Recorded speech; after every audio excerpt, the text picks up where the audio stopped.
Josué, cuando tú te inicias en todo esto, ¿cómo es que te mezclas ahorita para ir también desmenuzando todo esto en una secta? ¿Y las sectas han evolucionado o siguen siguiendo las mismas protocolos, las mismas reglas de siempre? ¿O cómo fue cuando cómo llegas primero que nada? ¿Te contactan, tú los contactas?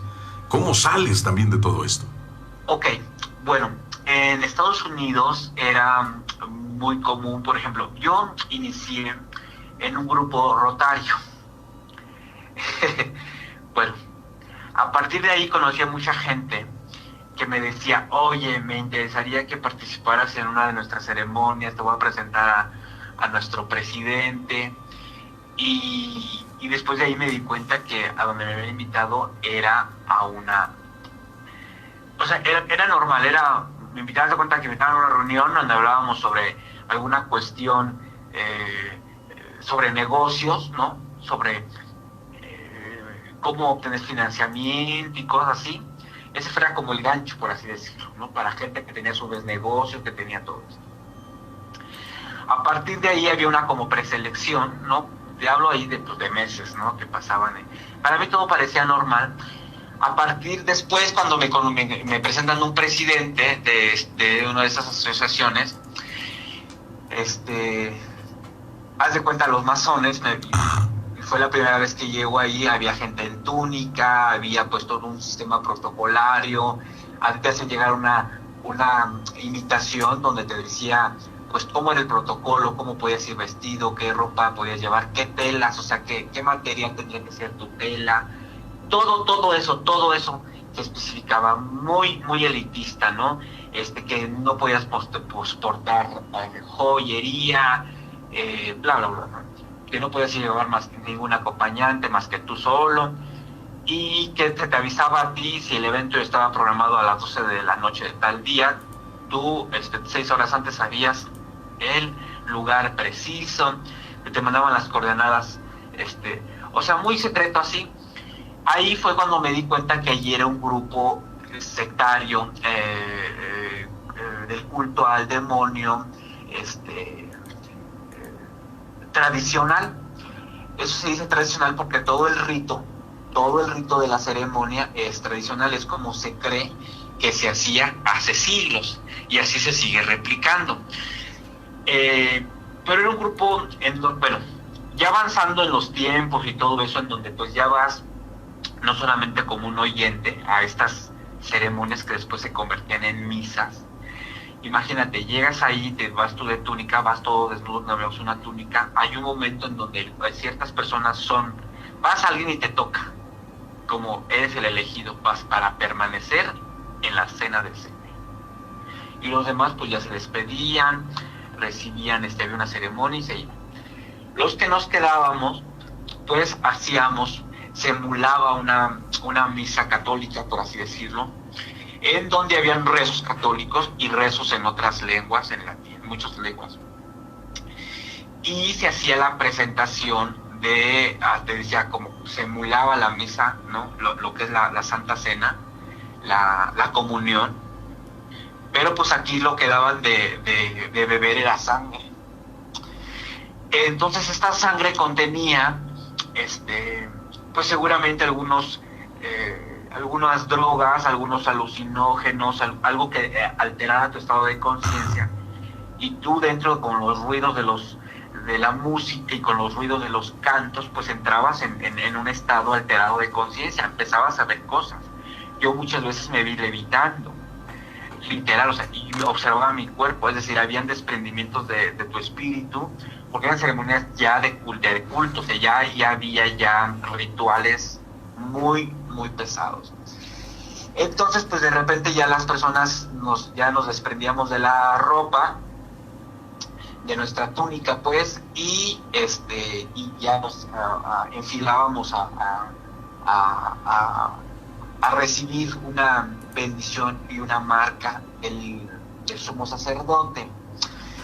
El sacerdote siempre permanecía encapuchado, pero siempre cambiaban, y siempre estaba oculto, ¿no? Nunca sabíamos a ciencia cierta quién era, porque había un grupo popular, había pues el presidente, el supremo, ¿no? Que destinaba dentro de ciertas comunidades, o sea, de ciertas agrupaciones, quién iba a presidir tal ceremonia, o sea, solo ellos lo sabían, ¿no? Entonces, ¿qué pasaba aquí? Que la intención era tú entrar en un estado alterado de conciencia para que aquello que tú querías descubrir o saber se te revelara en forma espiritual. Y realmente así sucedía. Y sí había sacrificios de animales, generalmente traían machos cabríos, así, unos cabras enormes, o sea, enormes.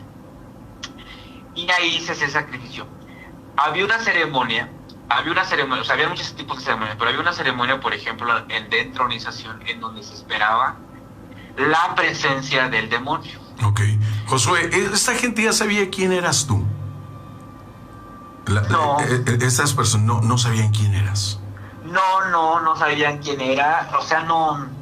Ahí teníamos fíjate, ahí teníamos prohibido hablar entre nosotros. Tú eras invitado y tenías el derecho de participar en la ceremonia, y era tan importante, o sea, esas ceremonias podían costar $50,000 participar en ellas. ¿Por qué? Porque ahí lo que se hacían eran convenios con el pingo.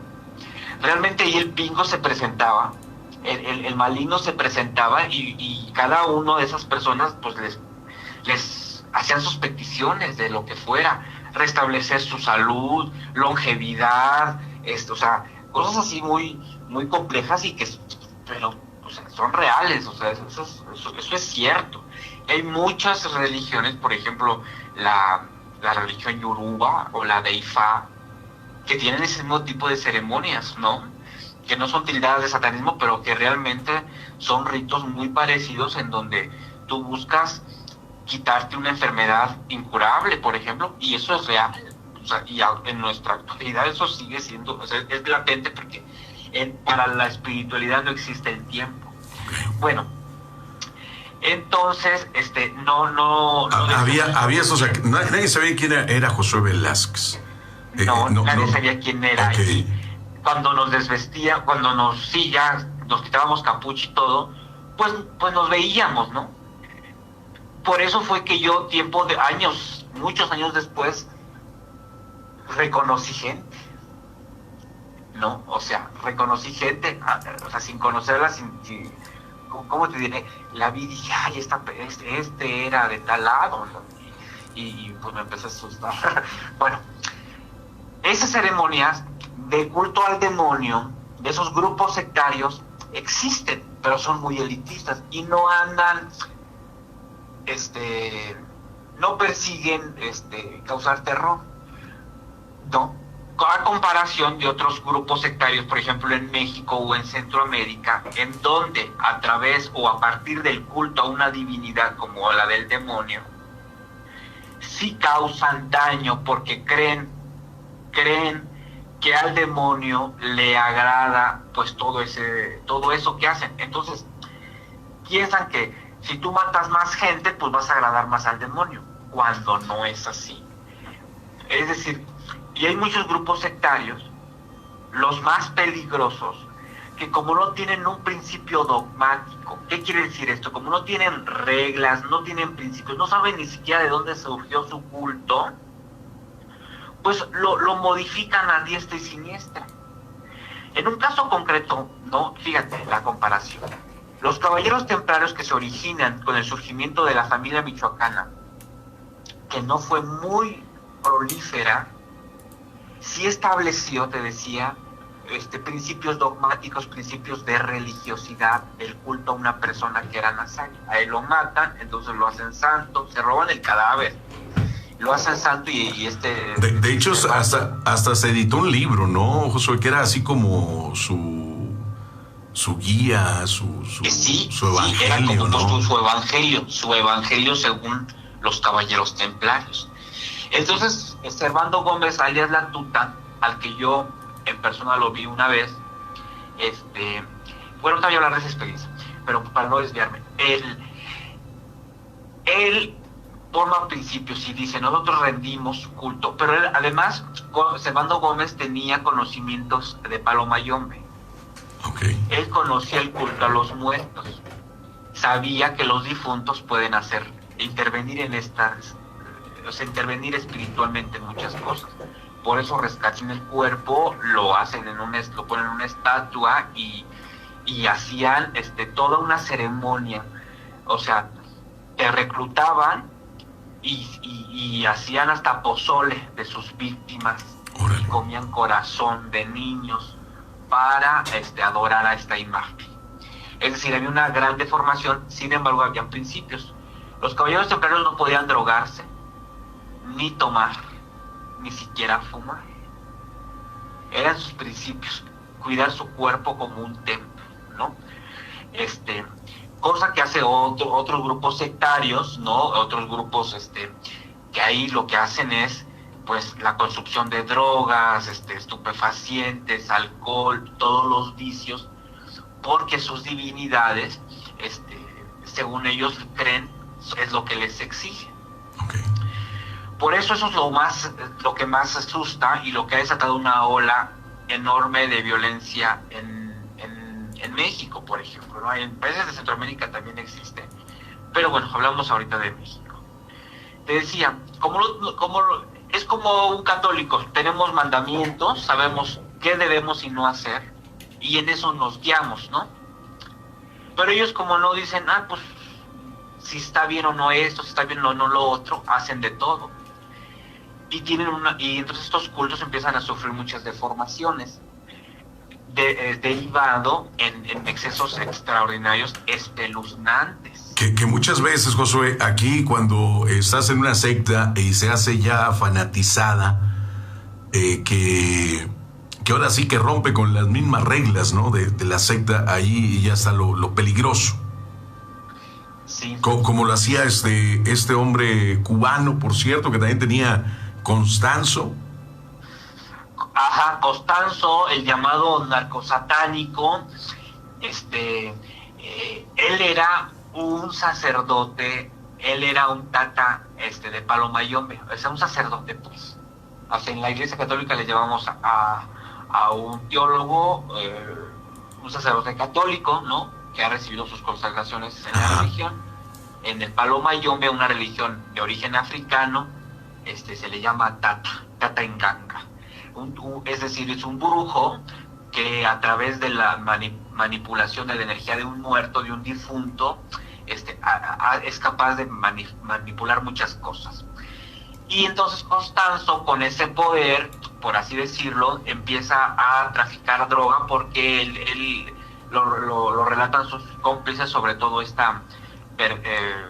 se me fue el nombre de la mujer que todavía vive de su banda, porque los demás se mataron, que originó incluso además un libro de Perdita Durango. Ella decía, él traía 4, 5, 10 kilos de coca a la vista y decía, a mí los muertos me van a ayudar para pasar la línea, y se volvió traficante y hacía ritos. Entonces, si su muerto le pedía a él un gallito, pues él daba un chivo, y después conforme tú a los muertos, y conforme le vas dando más, pues más te piden. Y luego pues les pedía a una persona y él les mataba a 2, les mataba a 3. Es decir, hubo una desproporción de esto. Luego Constanzo empieza a trabajarle a gente muy, muy importante, a políticos muy importantes de Estados Unidos y de México, de pronto, y la procuradora, gente muy pesada. Entonces, pues obviamente era un culto que de por sí fuerte, y si él además, pues de la forma de impactar, pues era hacer masacres, o sea, entre esas gentes. Habían reuniones, 10 gentes, 20 gentes que pagaban la ceremonia, y él les mataba a 4, 5, 6 gentes, ¿no? Entonces, ese fanatismo se desproporcionó. Que de hecho, ahora sí que como líder de una secta o de este grupo, el líder pues tiene que tener un poder de convencimiento increíble, y él por ejemplo convenció a su gente, a sus guardaespaldas, de que las balas no les iban a hacer absolutamente nada, que estaban protegidos de pies a cabeza. Y ellos creían eso. Fíjate que sí, pero sí es cierto. Existe en esa religión, bueno, en muchas otras también, pero existe, hablando de ellos, en Palo Mayombe, y también en Ifá, en el nigeriano tradicional, sí existen amuletos, te voy a mandar videos, que te hacen inmunes a las balas, ¿eh? O sea, eso sí es real. Dentro de la brujería eso sí es real. Bueno, ahorita que Constanzo comentas esto, era... tú, Josué, hace poco tuve un relato de un ex policía federal. Ajá. Y él hablaba de tatuajes, hablaba de símbolos, hablaba de una experiencia muy fuerte, inclusive de un muerto, cómo se levantó y su comandante, que era de allá del estado de Veracruz, que sabía de todo esto, le descargó su arma y dijo, eso ya estaba muerto, eso ya no era una persona. Eso él lo narra. Y también, ahorita que lo que tú comentas, bueno, yo lo que había leído también esto de Constanzo es de que los había convencido de que las balas no les haría nada. Ahorita que tú comentas esto, me acuerdo con este amigo ex policía federal, dice, oye, Santiago, disparabas, se caían y se volvían a levantar. Decías, ¿cómo está eso? O sea, él mismo lo narró aquí en el programa. Sí, o sea, eso es real. Mira, yo no tengo, conozco varios de esos secretos, yo no tengo las capacidades, yo no estoy, ¿cómo se dice? Yo he hecho ceremonias en esa religión, pero tengo muchos amigos que son unos animales en esa religión, o sea, son muy poderosos en esa religión, y ellos me han explicado, y yo he visto en vivo, así, me dice que alguien, haz de cuenta, llega alguien pesado a comprar ese tipo de protecciones con ellos. Y ellos no creas que creen así ya. Uno de sus guaruras, a ver, póntelo. Porque hay de varias formas. Póntelo. Y agarran, a ver, dale en su madre. Paz.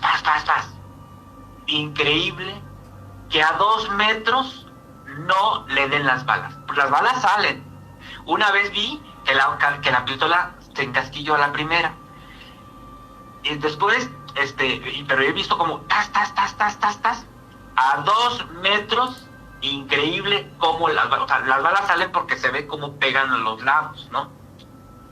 O sea, es extraordinario porque esa es la protección del demonio. O sea, eso existe, eso es real.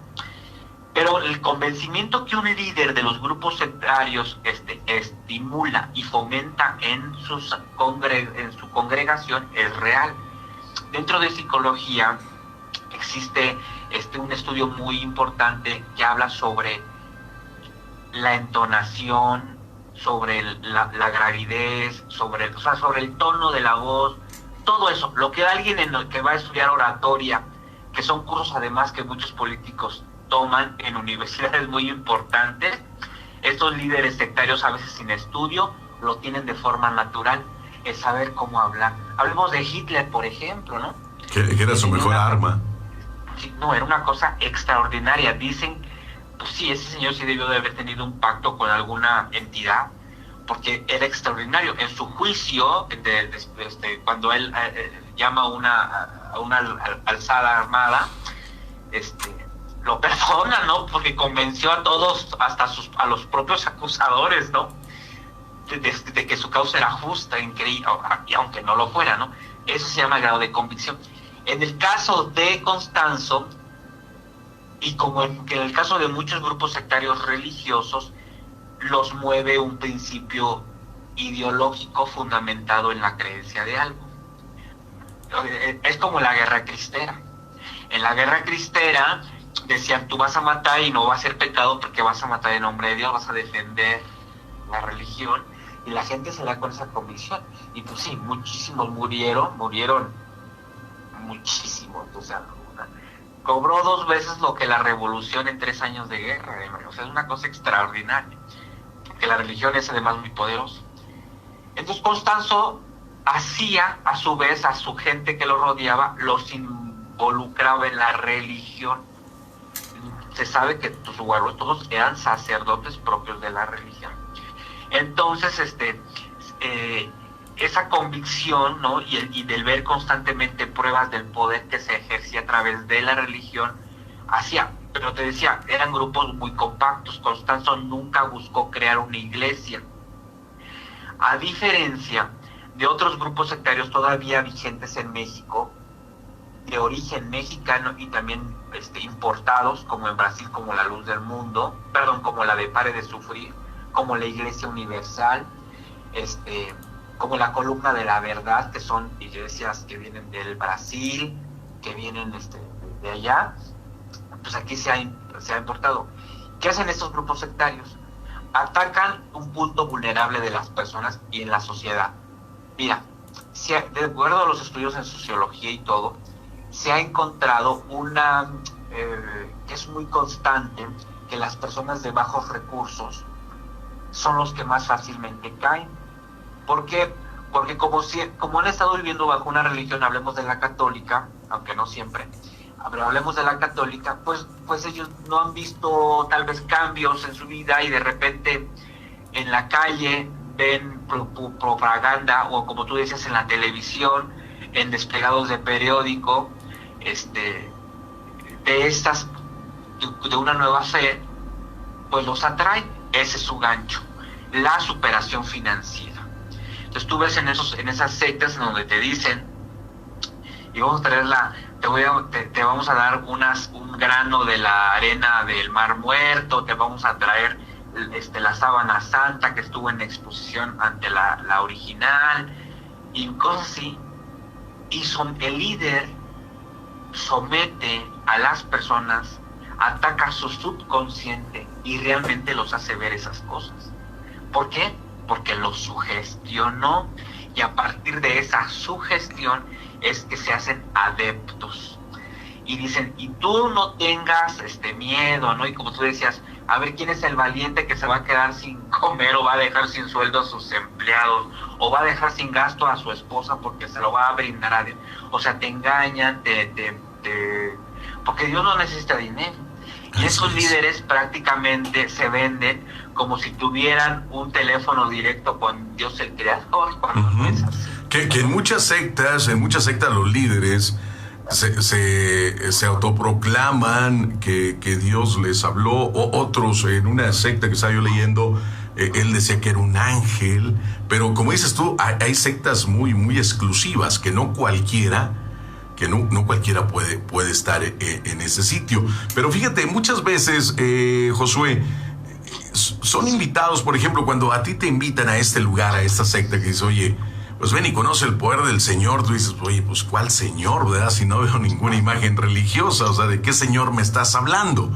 Bueno, hay situaciones, por ejemplo, también, donde muchas veces el hacer empieza todo como un grupo de reunión, un grupo de estudio, y después el cuate que los invitó, porque es el que más lee, el que más conoce del tema, ya se está creyendo con superpoderes. Entonces ya empieza a decirles, oye, este grupo es privilegiado, cada uno de ustedes tiene que traer a 2 más, pero yo, el que sabe aquí todo el poder soy yo, y cuidado, porque yo tengo un poder que donde usted me quiera hacer algo, yo se lo regreso 10 veces más. Entonces crea este convencimiento, crea este miedo entre los que originalmente iniciaron como, no sé, un club para estudiar X cosa, ¿no? Sí, porque mira, los grupos sectarios, dependiendo su denominación, como hablábamos, por ejemplo, de la Luz del Mundo, que es una secta muy polémica, es antitrinitaria y anticatólica, ¿no?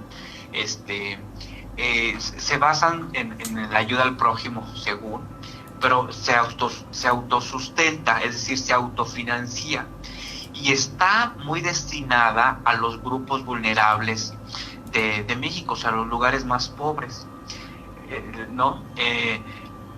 La Luz del Mundo, por ejemplo, tiene la iglesia más grande en el mundo, o sea, la construcción física más grande en el mundo, y le hicieron, tú sabes que es un grupo que nació en Jalisco, en el estado de Jalisco, lo funda un señor que se llama Samuel Joaquín Flores, y él refiere que a través de un sueño Dios le habló y le dijo, junta a tu gente, ¿no? Y llévalos a la tierra prometida. Él crea además una ciudad alrededor de la iglesia, en donde viven todos ellos. Se cree que tiene como 5 millones de adeptos, pero tienen esos principios de acción. Sí tienen un respeto al prójimo, a la tolerancia, tienen un interés importante en ayudar al prójimo, pero de su propia congregación. Si tú necesitas ayuda, despensa o algo así, por así decirlo, pues tienes que ir a recibir bautismo y hacerte de la iglesia. Y ahí, pues, ¿qué ocurre en esos momentos en donde se les da la ceremonia? Pues uno no sabe, porque además uno no sabe realmente si el líder si está escondiendo detrás de esa imagen un culto satánico. A mi punto de vista, aunque la imagen del demonio no sea visible en una secta, siempre es él el que está detrás de todas ellas, ¿no? La Iglesia de Dios vivo, columna y apoyo de la verdad, que es la luz del mundo, decían, es la restauración de la Iglesia cristiana. Pero sin embargo, tienen un principio dogmático, es decir, tienen un principio de una razón del por qué ser, y eso guió que a través de tantos años esta iglesia permanezca. El padre, el abuelo, el padre del actual presidente, que es considerado el apóstol de Cristo, un reencarnado, han sido siempre acusados siempre tuvieron escándalos de abuso sexual, de muchas aberraciones, ¿no?, contra sus feligreses. Debo decirte además que muchos de los grupos estos religiosos han creado un gran fuerza política en ciertos estados. En Chiapas, por ejemplo, hay una iglesia que se llama Iglesia Universal, que no es la brasileña, en donde ahí la presidió un gobernador, un procurador de justicia, ministros de la Suprema Corte. Todos salieron de ahí porque la comunidad es muy pobre. Entonces esta iglesia, al hacerse, tenía pues grupos, su cúpula era de gente rica, pues los cooptaba, los metía a través de una asociación religiosa, pero al final buscaban un fin político. Hay muchas sectas que su único fin es el económico, como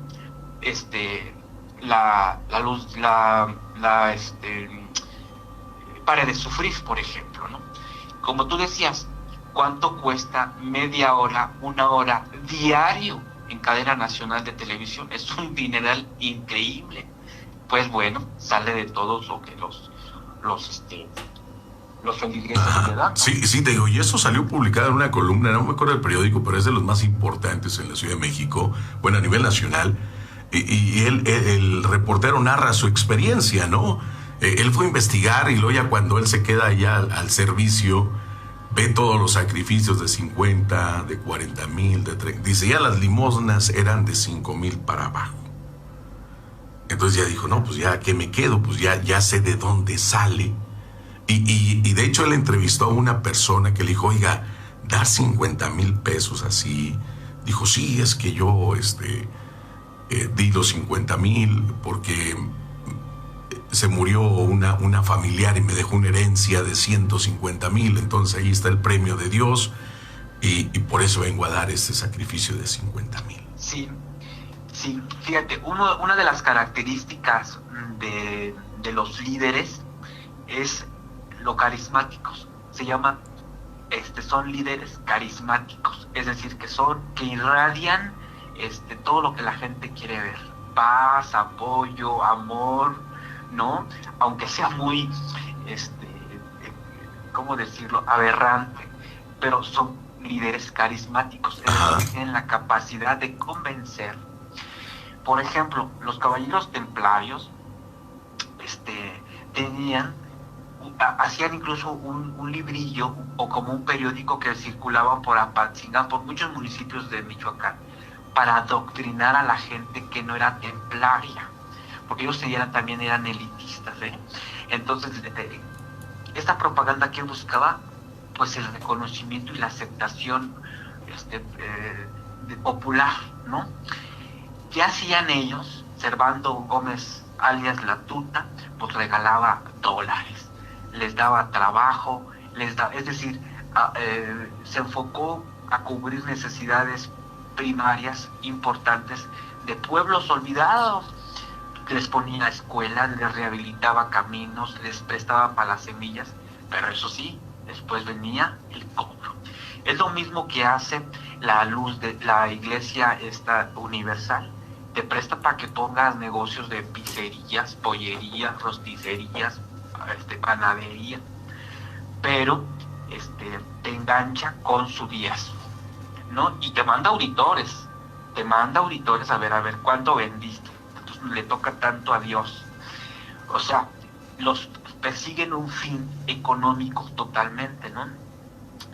Entonces, estas sectas, son negocios, por así decirlo, que lo único que perturban pues es la fe de las personas, las usan, pero ahí se acaba su daño. Y muchas veces la necesidad, ¿no? Sí, hay una necesidad de más espiritual de las personas. Nos hemos vuelto muy fríos, muy dependientes. Mira, desde hace 40 años para acá, estaba leyendo un estudio de la Universidad de Columbia, decía que toda la información, que en los medios empezaba a hablarse mucho. Por ejemplo, recordarán la serie de los Herman Munster, de los Locos Adams y todos ellos. Fueron de los primeros programas que se hacían todavía en blanco y negro. Imagínate de qué años te estoy hablando, que empezaban a introducir el esoterismo. ¿Por qué? Porque los que estaban detrás de estas producciones televisivas o de radio eran grupos sectarios que siguen estando vigentes, grupos sectarios de BlackRock, de Blackstone, de los Rothschild, de los Rockefeller. Eso, o sea, la gente piensa que es como mentira o fábula, pero no, esos grupos existen.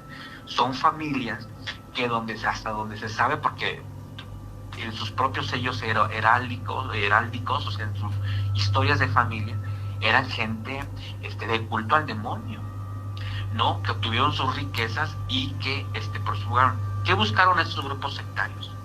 Fomentar el esoterismo como manera de debilitar la religiosidad en el individuo. Una persona que tiene rotas sus bases de creencia, pues cae fácilmente en todo, la verdad. Entonces, esos planes, ¿no? Así magnánimos, o sea, muy grandes, muy gigantes, a grandes años, pues ahora están teniendo grandes frutos. Ahora es común ver el esoterismo presente en todo. O sea, el pueblo, o sea, la gente está invadida fuertemente, Santiago, por ese tipo de propaganda. Es decir, antes todavía el decir alguien es un brujo es irte al pueblo hasta por allá, alguien ahí muy secreto, ¿no? Era todavía algo muy reservado, muy tabú. Hablar de la bruja de allá de doña Inés, de doña Teresita, de la madre Matiana. Ahora, pues cuanto más quiere ser brujo, porque tener hasta un estatus, tú verás en las redes sociales cuántos, una cosa increíble que explota la cuestión religiosa, la cuestión de la hechicería, del ocultismo, del esoterismo. ¿Por qué? Porque la gente dice, a mí no me importa a quién le tenga que pedir, yo lo que quiero es resolver esto. De eso se aprovechan los líderes de culto de estas sectas. Y hay sectas que sí buscaban no una cuestión económica, sino una cuestión ideológica, de principios dogmáticos. Haz de cuenta, creer en, hablemos por ejemplo de la secta estadounidense que en el año 2000 mató a 23 personas, porque con el paso del cometa Bob Halley, decía que se iba a abrir una puerta, y esta secta se llamaba el cometa Halley. Ajá, la puerta del cielo. Ellos, ¿sabes en qué creían? En la inteligencia extraterrestre. Así Entonces reclutó a un grupo de gentes que duró pues su grupo religioso varios años, hasta que su líder dijo: en el año 2000 vendrá tal cometa, ahí tenemos nosotros que partir porque viene un platillo volador, los grandes hermanos del universo, y con ellos nos iremos. Así es. Y esta gente se desprendía de todas sus cosas. O sea, ustedes decían: tú deja tus cosas, lo que tengas, y vente, yo te voy a proveer de lo que necesites. Es decir, era un grupo sectario que no buscaba el fin económico. No todos los grupos sectarios buscan eso. Así es, como por ejemplo también, Josué, la otra secta, hablando de sectas suicidas, perdón, el templo del pueblo, por un reverendo James Warren, logró, fíjate, esto fue en 1978, logró convencer a más de 900 seguidores para que se cometieran suicidio en masa en medio de una selva de América del Sur. Él estaba en contra del capitalismo desenfrenado y decidió crear un pueblo un pueblo totalmente socialista. Una comuna. Exactamente. Y realmente creo que nomás 22 personas sobrevivieron a esto. Les dio una bebida con cianuro, allá en Guayana. Y bueno, pues él no bebió esta bebida, pero creo que murió de un balazo en la cabeza. Pues mira, sí, fue una cosa brutal, porque ellos, mira, aquí vamos a otro factor. ¿Cómo se crea? O sea, una de las vertientes de cómo se crea una secta es por la locura, por el principio, o sea, por la idea que alguien tiene. Sí, o sea, alguien promueve una idea y habrá de hacer eco en ciertas personas. Bueno, y se sabe que pues sí, Warren, sí, creo que asesinó más de 900 personas.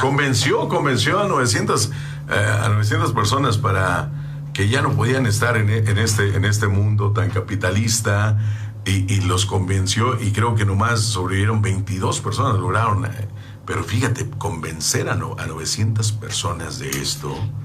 Sí, porque es impresionante. Mira, muchos de estos grupos sectarios, una de sus características es el aislamiento. Jimmy Jones, dice por acá Fidencio López. Saludos a Fidencio López.